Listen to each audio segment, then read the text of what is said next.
সদৌ আদিবাসী ছাত্ৰ সন্থা চেলেংহাট আঞ্চলিক সমিতিৰ উদ্যোগত 2 ঘণ্টীয়া অৱস্থান ধৰ্মঘট কাৰ্যসূচী পালন। মৰিয়নি চেলেং চাহ বাগিচাৰ অন্তৰ্গত এলেকাত চাহ শ্ৰমিকে ভোগ কৰি অহা বিভিন্ন সমস্যাৰ সমাধানৰ বাবে আজি চেলেং চাহ বাগিচাৰ মুখ্য কাৰ্যালয়ৰ সন্মুখত সদৌ আদিবাসী ছাত্ৰ সন্থাৰ উদ্যোগত 2 ঘণ্টীয়া অৱস্থান ধৰ্মঘট কাৰ্যসূচী পালন কৰা হয়।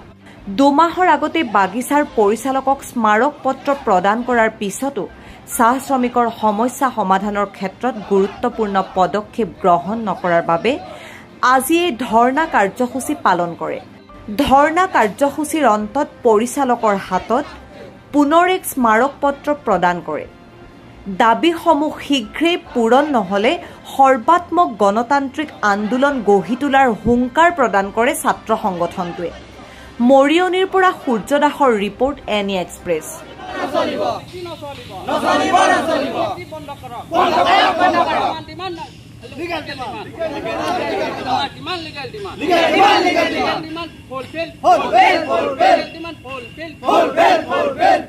We want justice. Justice, justice. We want justice. Justice, justice. Amar dabi nyay dabi. Amar dabi nyay dabi. Nyay dabi puron korok. Puron korok. Nyay dabi puron korok. Puron korok. We want justice. Justice, justice.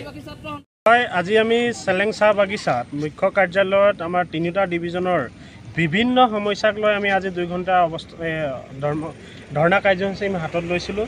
আৰু আমাৰ দাবীবিলাক হৈছে দীৰ্ঘদিনীয়া দাবী, যিবিলাক দাবী কিন্তু management বা বাগিচা মালিক পক্ষই আজিলৈকে পূৰণ কৰা নাই। আমি আজি এই ধৰ্ণা প্ৰতিবাদৰ কাৰ্যসূচীৰ যোগেদি তেওঁলোকে আজি লাষ্ট আৰু শেষ সকিয়নি দিছোঁ। তেওঁলোকে যদি আমাৰ দাবীবিলাক পূৰণ নকৰে আমি অৱস্থান ধৰ্মঘট, তাৰপিছত আমি আমৰণ অন্নখন দৰে কাৰ্যসূচী আমি হাতত ল'বলৈ বাধ্য হ'ম। আজি আমি স্মাৰক পত্ৰ পৰিচালক মহোদয়ক প্ৰদান কৰিলোঁ।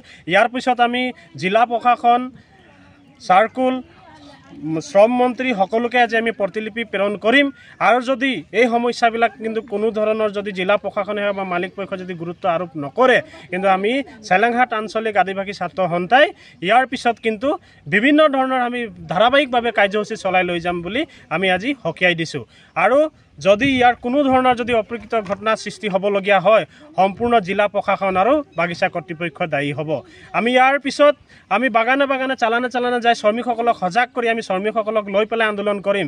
যদি তেওঁলোকে আমাৰ দীৰ্ঘদিন ধৰি শ্ৰমিকসকলে খাটি হোৱা শ্ৰমিকসকলক যদি PF গেছটি তেওঁলোকক আদায় নকৰে আৰু PF গেছটি স্থায়ীকৰণ যদি নকৰে, যিসকলৰ আমাৰ শিক্ষিত যুৱক যুৱতী আছে তেওঁলোকক যদি উপযুক্ত সন্মান তেওঁলোকক উপযুক্ত পদত যদি নিযুক্তি নিদিয়ে।